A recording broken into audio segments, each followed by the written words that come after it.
नमस्कार। राजस्थान राज्य समाज कल्याण बोर्ड अध्यक्ष डॉक्टर अर्चना शर्मा आज सवाई माधोपुर के दौरे पर रही, जहां उन्होंने विभिन्न विभागों के अधिकारियों से वार्ता की तथा जिले के वर्तमान हालातों एवं सरकारी योजनाओं की क्रियान्विति के संदर्भ में जानकारी ली।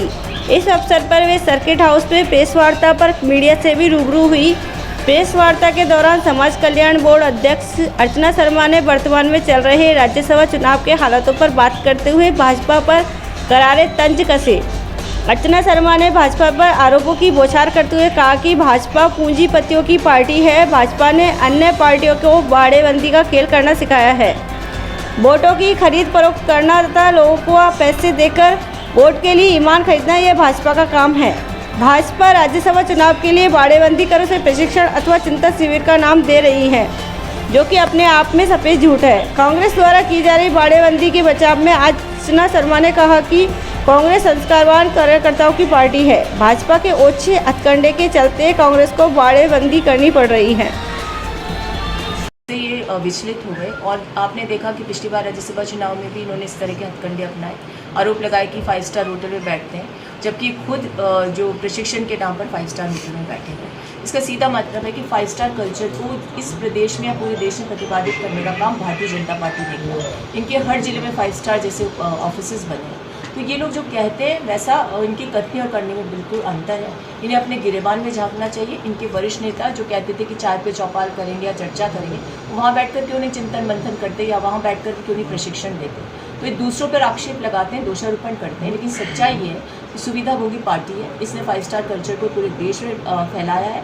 इनके ऑफिसेज जहाँ बन रहे हैं वहाँ आप जाकर के देखिए इतना पैसा कहाँ से आया, कैसे 5 स्टार जैसे ऑफिस बन रहे हैं। दिल्ली में जाकर देखिए क्योंकि 7 स्टार होटल भी इनके सामने कमतर नजर आएगा जैसे इनको वहाँ पर ऑफिस बना है। तो ये भारतीय जनता पार्टी जिसने हॉर्स ट्रेडिंग मैंडेट को मैन्युफैक्चर करने की परंपरा, यूँ कह सकते हैं मैन्युफैक्चर करके साथ ही साथ सरकारें गिराने की परंपरा को शुरू करके लोकतांत्रिक व्यवस्था या स्थिति को ध्वस्त करने का एक माध्यम शुरू कर दिया है।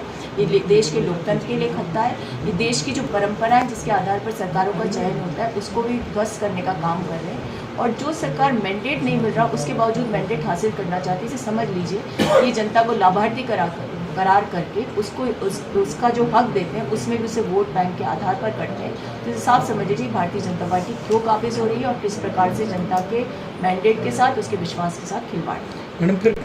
देखिए वो तो स्पष्ट हो गया ना, मैंने आपसे कहा ना कि सरकार बनी और बहुमत की सरकार। कांग्रेस को तो लगातार कई बार बाड़ेबंदी करनी पड़ी है, तो वो भारतीय जनता पार्टी के हथकंडों के कारण, क्योंकि केंद्र में जब से भारतीय जनता पार्टी की सरकार बनी विभिन्न राज्यों में सरकारें गिराई, मध्य प्रदेश में सरकार गिराई, महाराष्ट्र में इनके पास बहुमत नहीं था, 5 बजे शपथ दिलवा दी, राजस्थान में कवायद पूरी रखी, लेकिन हमारे सशक्त और यूँ कह सकते हैं सक्षम मुख्यमंत्री जिनके नेतृत्व में यहाँ पर सरकार चली, इनके मनसूबों पर पानी डाल दिया।